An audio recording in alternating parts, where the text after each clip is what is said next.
Hi Algebra 2, so this is just going to be a short video answering some of the questions that some of you posted from Unit 8, Day 1. So as you see here, I just took a screenshot of some of the questions that I received, and I just wanted to talk about a couple of these.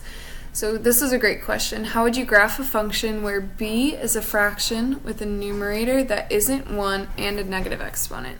So I think, let's say, for example, that we had a numerator that isn't 1, so how about 3 over 2, for example, 3 over 2, and a negative exponent. So I think maybe that's what this person is meaning. So you're still going to do it the same way. So what we were doing before is we would have 1/2 to the negative x, but what I'm still going to do is take the reciprocal of this fraction. So this would become 2/3 to the x, to the positive x. Okay, and now I would see, oh, that's less than 1, so I have exponential decay. So we could still follow through the same process of graphing it in this way. Okay.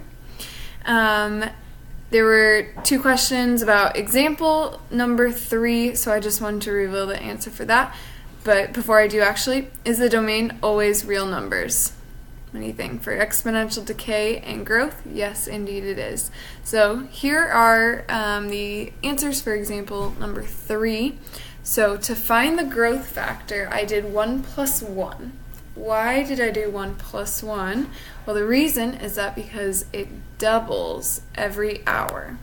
So that means that I'm taking everything and I'm adding it to itself again, right? So it's 100% basically. And when you have 100%, writing that as a decimal, it's just going to be 1.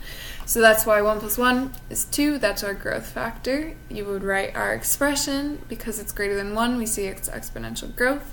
And then lastly, plug in 3 for x, and you get 440.